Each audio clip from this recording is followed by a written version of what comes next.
speech by Willie Lynch on the shore of Virginia in 1712. Gentlemen, I greet you here on the bank of the James River, in the year of our Lord, 1712. First I shall thank you, the gentlemen of the colony of Virginia, for bringing me here. I am here to help you solve some of your problems with slaves.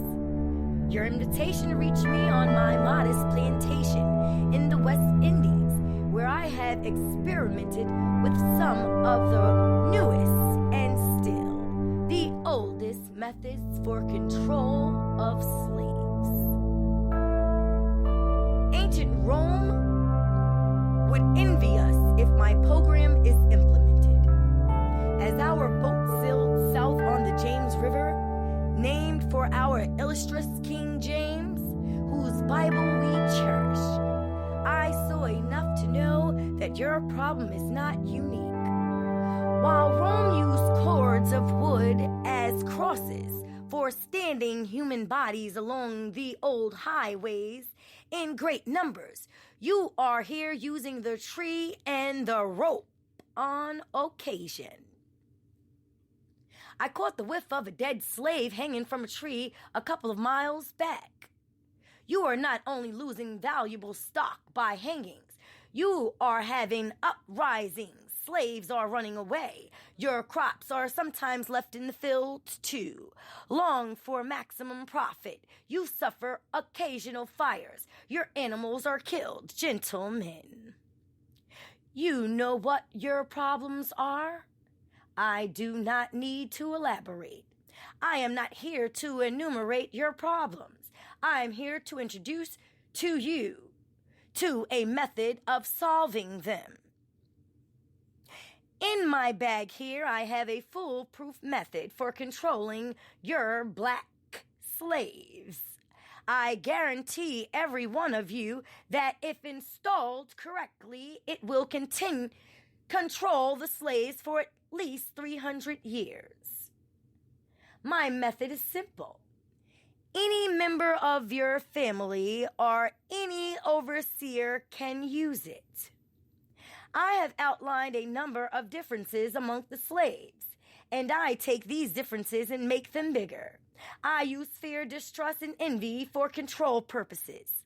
These methods have worked on my modest plantation in the West Indies, and it will work throughout the South. Take this simple little list of difference and think about them. On the top of my list, age. But it is there because it only starts with an A. The second is color or shade.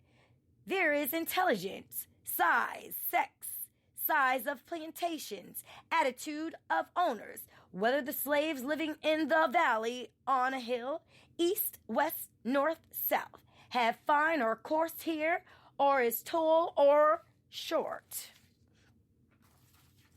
Now that you have a list of differences, I shall give you an outline of action. But before that, I shall assure you that distrust is stronger than trust, and envy is stronger than adulation, respect, or admiration. The black slave, after receiving this indoctrination, shall carry on and will become self-refueling and self-generating for hundreds of years, maybe thousands. Don't forget, you must pitch the old black versus the young black male, and the young black male against the old black male. You must use the dark-skinned slaves versus the light-skinned slaves, and the light-skinned slaves versus the dark-skinned slaves. You must use the female versus the male versus the female. You must also have your servants and overseers distrust all blacks. But it is necessary that your slaves trust and depend on us. They must love, respect, and trust only us. Gentlemen, these kits are your keys to control. Use them. Have your wives and children use them. Never miss opportunity. My plan is guaranteed, and the good thing about this plan is that if used intensely for 1 year, the slaves themselves will remain perpetually distrustful.